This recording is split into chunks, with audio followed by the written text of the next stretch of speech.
इंसानी जीवन दुखों से भरा हुआ है।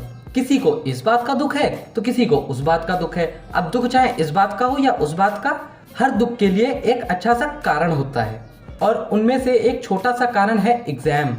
एग्जाम में वो बच्चे काफ़ी दुखी रहते हैं जो पढ़ने में कमज़ोर होते हैं। क्यों दुखी रहते हैं? क्योंकि उन्हें कुछ आता जाता नहीं और एग्जाम में वो कुछ लिख नहीं पाएंगे, फेल हो जाएंगे। इसी बात का स्ट्रेस उन्हें हमेशा सताता रहता है। मतलब हमेशा नहीं, अगर हमेशा ही सताए अगर इस बात का दुख, तो वो पढ़ न लें। ये दुख उन्हें तब सताता है जब एग्ज़ाम की डेट शीट आ जाती है और जब तक एग्ज़ाम ना हो जाए और रिजल्ट वाले दिन। हालांकि इस दुख को मिटाने के लिए वो कुछ भी कर सकते हैं, बस पढ़ाई नहीं कर सकते। और दुख है इसी वजह से क्योंकि वो पढ़ाई नहीं कर रहे। कितनी अजीब बात है। मतलब जो काम न करके उन्हें दुख हो रहा है, अगर वो काम कर दें तो दुख ना हो, लेकिन वो काम नहीं करेंगे और बाकी कुछ भी कर सकते हैं। खैर, मैं अगर अपनी स्टोरी सुनाऊं एग्ज़ाम की, तो मैं भी एक आम बच्चा हूं जो कि पढ़ने में बहुत कमज़ोर हूं। और बचपन में मैं जब एग्ज़ाम देने जाता था तो नहा धो के फ्रेश होके दही शक्कर खा के मम्मी के पैर छू के आशीर्वाद लेके मतलब एकदम फिट होके जाता था। मतलब मेरे पास सारी तैयारी होती थी, पेन होते थे, आशीर्वाद होता था, दही शक्कर खा के निकलता था। मतलब हर चीज़ की एकदम प्रॉपर तैयारी करके जाता था, बस पढ़ाई नहीं करके जाता था।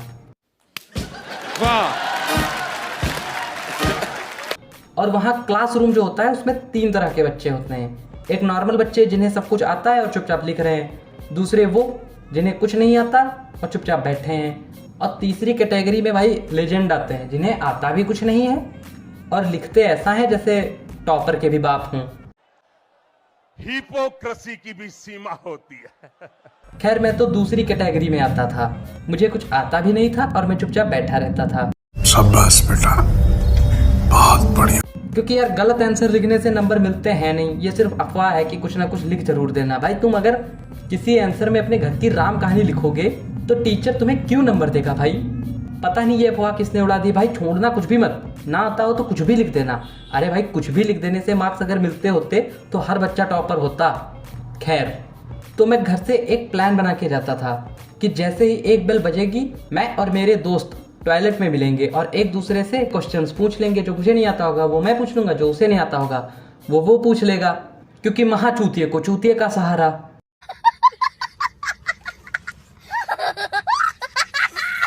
अब वहां जाके मुझे पता चलता है कि ये जो मेरे दोस्त हैं ये मुझसे भी गए गुजरे हैं। मैं ही इतना गया गुजरा इंसान हूं कि मुझे बस एक ही आधा सवाल आता होगा और इन्हें वो भी नहीं आता। और फिर मैं चुपचाप वहां से मुंह लटका के चला आता हूं और फिर किसी तरह से उल्टा सीधा पेपर लिख के जमा कर देता हूं। और फिर रिजल्ट वाले दिन मेरे घर वाले बैंड बाजा का प्रोग्राम करते हैं और बस यहीं चलती है मेरी एग्जाम की कहानी। वैसे उतनी देर से मैं गधों की तरह ये बोले जा रहा हूँ कि एग्जाम के दिनों में हमारी जिंदगी झंड हो जाती है, जिंदगी में दुख, पीड़ा, चिंता, एंजाइटी सब हो जाता है। लेकिन मैं ये क्यों भूल जाता हूँ कि विदाउट एग्जाम हमारी लाइफ में कौन सा गोवा वाले बीच पे रानी फोटो खींच के चल रहा है। विदाउट एग्जाम भी घर पे हम झाड़ू पोछा लगा के माँ बाप की गालियां ही तो खा रहे हैं। और हम मिडिल क्लास लौंडों की जिंदगी में कौन सा सुख है भाई, कौन सा सुख?